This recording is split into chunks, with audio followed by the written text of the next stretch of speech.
வணக்கம் மக்களே, எப்படி இருக்கீங்க? பிக் பாஸ் சீசன் 9ல சூஸ் பேக்ட்ரி டாஸ்க்கு போய்க்கிட்டு இருக்கு. இந்த பார்வதிக்கு கூப்பிட்டு ஒரு சீக்ரெட் டாஸ்க்குன்னு சொல்லிட்டு ஒரு பவரை ஒன்று கொடுத்தாங்க பாருங்க, கொடுத்தாங்க. ஐயோ வீட்டுக்குள்ள தாங்கவே முடியல. பத்திரக்காளியை விட மோசமாக தாண்டவம் ஆடிக்கிட்டு இருக்காங்க.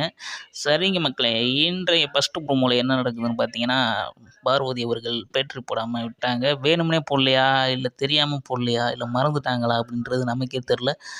எனக்கு பார்க்கும்போது வேணும்னே பண்ணக்கூடிய ஆள் தான் அவங்க அப்படின்னு தான் தோணுது. சரின்னு உடனே வீட்டோட தலை கனி, அதான் அந்த வீட்டுக்கு பிடிச்ச சனி, எந்த வேலையும் செய்ய மாட்றீங்க. லக்ஸரி டீம்ஸ்ன்னா அதுவும் செய்ய மாட்றீங்க. ஜூசி பேக்கரி அங்கேயும் ஒழுங்கா இருக்க மாட்றீங்க. எந்த வேலையுமே செய்ய மாட்றீங்க அப்படின்றாங்க. நீங்கள் ஒழுங்கா வேலை செய்கிறீங்களா அப்படின்னு திருப்பி கேள்வி கேட்குறாங்க நம்ம பார்வதி.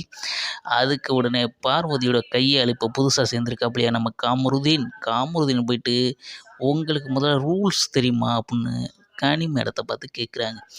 உடனே கனியோட சொம்புகளாக அங்கிட்டு பின்னாடி நிற்கும் சபரி, எப்சே, ஆதிரை இவர்கள்லாம் கனியோட சொம்புகள். அவர்களில் எப்சே குதித்து, நீ என்ன கூச்சா தூக்குற அவங்களுக்கு அப்படின்னு சொல்லிட்டு காமருதீனை பார்த்து கேட்க, உடனே நம்ம காமருதீன் சும்மா இருப்பாப்லையா, நீ மட்டும் ஆதிரைக்கு கூச்சா தூக்குற அப்படின்னு சொல்லிட்டு அடிப்படி சண்டைகள் உள்ள போய்கிட்டு இருக்கின்றன. பார்ப்போம். லைவில் இணைந்திருங்கள். திரு டைம் சேனலை மறக்காமல் சப்ஸ்கிரைப் செய்யுங்கள். நன்றி, வணக்கம்.